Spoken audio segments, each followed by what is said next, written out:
all of the FIFA 21 news has been flooding in recently, and in this video we're going to be taking a look at all of the new confirmed changes and features, everything you need to know about FIFA 21 Ultimate Team. So just before we get into it, if you are new here, make sure you guys do subscribe for all of the future FIFA 21 news and updates, also about the market, how to make coins when Ultimate Team is released in October. So definitely make sure that you are subscribed so you do not miss any of those future videos.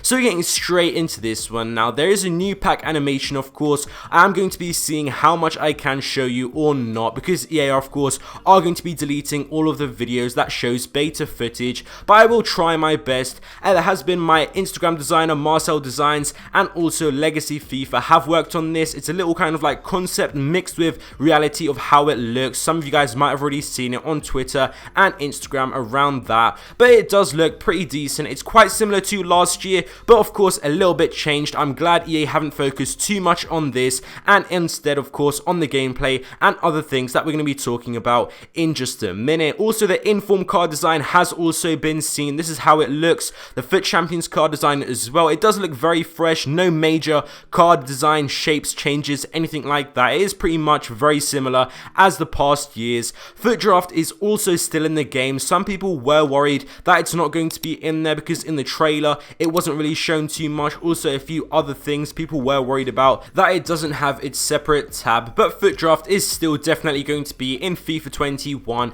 You do not have to worry about that. Now moving on, of course, a little bit more about the gameplay. Call a player to come inside of the box now on goal kicks is an absolutely amazing change. I have mentioned it in past videos. All of us usually you lose possession on goal kicks, but now we can keep it every single time because the player is definitely going to be there. Fitness cards now have of course been removed, we all know that, and in packs it is being replaced with some more customizable stadium items. So for example, club nicknames for commentary, also crowd chants. So that is going to be of course a little thing. You can list them up on the market, maybe some are going to be more valuable, but I don't really think of course trading wise you aren't really going to be making profit of these cards too much. Top 200 now in FUT Champions is happening. There is a rank 52 to 101, then rank 102 to 151, and then of course 152 to 200. So that is how FUT Champions has changed a little bit. Also, I have heard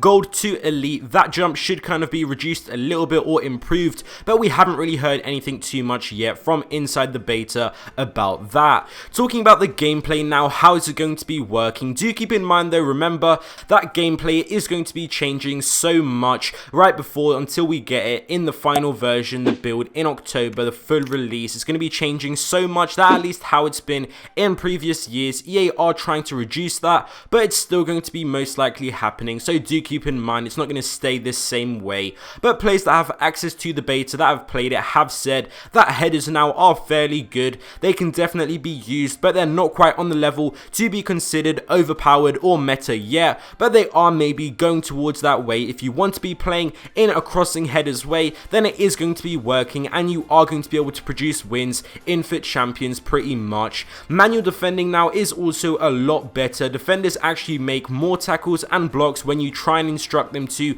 They are going to listen to you more, and also their AI isn't going to help you as much. So hopefully that is going to be the skill gap between gold and sort of top 100 players, top 200 players now actually. So that is going to be good. Hopefully less toxicity in general in Ultimate Team, and overall gameplay is a lot slower than previous years, and it seems EA in my opinion are going for more of a strategic and tactical build up. This could also be an attempt to reduce kind of the meta group, the meta tier of Ryan, Kent, Ben Yedder. Now slower plays perhaps can be used. Lewandowski, Erling Braut Haaland maybe might be the meta, or at least a viable option that you can choose instead of trying to go just for the high paced players. I think that is what EA are trying to do, because it's the whole direction, the whole approach they have taken, trying to remove the toxic celebrations, also toxicity and time wasting, stuff like that, and also in their own words make this the most social FUT ever. So I do think they're trying to make it more fun, more interesting, not just of course overpowered hardcore players following the meta with these overpowered of course very toxic players. So it should kind of level the playing field, open up the possibility of playing with all sorts of cards, which is very good news for most of us. But on the flip side, some critics are saying that this is actually, because we've been using such high-paced Summer Heat Team of the Season cards. It might just always feel every year it is a little bit slower, but let me know down in the comments below what you guys think about that. Definitely lots of news in Ultimate Team and lots more to come. Thank you guys for watching this video. I hope you guys enjoyed, and I'll see you next time.